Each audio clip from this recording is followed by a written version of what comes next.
তো ইংরেজিতে আমরা কিন্তু প্রায় প্রিপোজিশন ব্যবহার করে থাকি এবং আজকের এই ছোট্ট ভিডিওতে আমরা শিখে ফেলবো যে কোন প্রিপোজিশন কোথায় কিভাবে আমরা ইউজ করে ফেলবো। তো এটাকে আমরা বলি প্রিপোজিশন সার্কেল এবং এই সার্কেলটা দিয়ে আমরা শিখবো। প্রথমে আসো, যদি কোনো কিছুর উপরে থাকে তখন আমরা ইউজ করি অন। যেমন the book is on the table, বা ধরো the pen is on the table.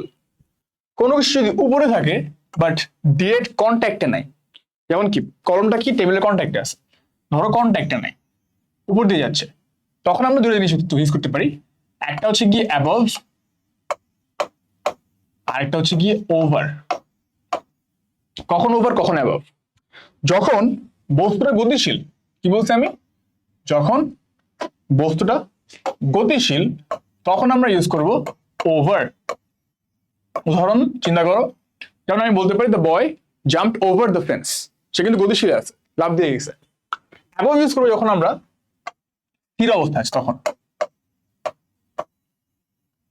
স্থির অবস্থায়। যেমন ধরো বলতে পারো the picture was hanging above the sofa, the light is above me. ঠিক আছে, লাইট কি স্থির না, লাইটটা তো স্থির, আমার উপরে আছে। সো কন্ট্যাক্টে নাই, উপরে আছে, তখন হচ্ছে অ্যাবভ। কন্ট্যাক্টে নাই এবং গতিশীল, চলে গেছে, তখন হচ্ছে ওভার। এবং কন্ট্যাক্টে থাকলে আমরা ইউজ করব অন। বস্তুর সাথে যদি ডিরেক্ট কন্ট্যাক্টে থাকে তখন আমরা ইউজ করব অন। এবার চলো আমরা নিচে চলে যাই। নিচ দিয়ে যদি যাই তখন আমরা সাধারণত ইউজ করি আন্ডার। আরেকটা কি ইউজ করি বিলো। কোনটা কখন ইউজ করব? আন্ডার হচ্ছে যখন ডিরেক্ট নিচে, he was sitting under the tree, সে গাছে ডিরেক্ট নিচে বসেছিল। আর বিলো হচ্ছে ধরো ওই লেভেলটার নিচে, যেমন আমি বলতে পারি the temperature fall below the freezing point. ঠিক আছে, 0 ডিগ্রি সেলসিয়াস তাপমাত্রা নিচে চলে গেছে, বিলো। তখন কিন্তু বলবো না temperature was under freezing point, তখন ইউজ করবো বিলো। আচ্ছা, যদি এটা ধরো ভিতরে আছে তখন আমরা ইউজ করি ইন। এবং বস্তুর যদি মনে করো আরেকটা ইউজ হয় অ্যাট, বস্তুটা ওই বস্তুটার ভিতরে আছে। যেমন তুমি কি বলতে পারো যে I was living at Motijheel, বা I live at Motijheel in Dhaka. কি বলছি? অ্যাট মতিঝিল। অ্যাট কখন আসবে? ছোট জায়গাটাকে অ্যাট বসবে, যেমন at Motijheel, to the point যেখানে আসো। ইন ঢাকা, বড় জায়গায় পূর্বে ইন বসবে, শহর বা দেশ, যেমন আই লিভ ইন বাংলাদেশ। ঠিক আছে, I live at Mirpur. At বসলে কি তোমার এক্সাক্ট লোকেশনের জায়গাটা বসবে।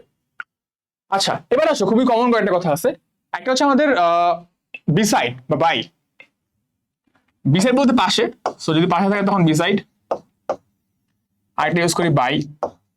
ঠিক আছে, উপরে আপ, নিচে হলে ডাউন, এগুলো তোমরা জানো, যদি বস্তুর নিচে থাকে তখন ডাউন। আর কি আছে, আরেকটা হচ্ছে চারপাশ দিয়ে গেছে, তখন আমরা কি ইউজ করবো? ধরো পুরো আশেপাশ দিয়ে গেছে, আমরা তখন ইউজ করবো হচ্ছে অ্যারাউন্ড। আর যদি বস্তুটা বা কেউ যদি এই সার্কেলের ধরো ভিতর দিয়ে গেছে, একদম ভিতর দিয়ে গেছে, তখন আমরা কি ইউজ করি? আমরা ইউজ করি ইনটু বা অ্যাক্রস। ঠিক আছে, বা আরেকটা ইউজ করতে পারি থ্রু। আর কি ইউজ করি আমরা?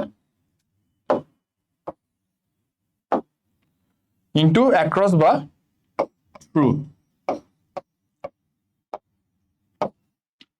সো এই হচ্ছে আমাদের প্রিপোজিশন সার্কেল, এবং এই একটা সার্কেল দিয়ে কিন্তু তুমি চাইলে সবগুলো প্রিপোজিশনের ব্যবহার একবারেই মনে রাখতে পারবে।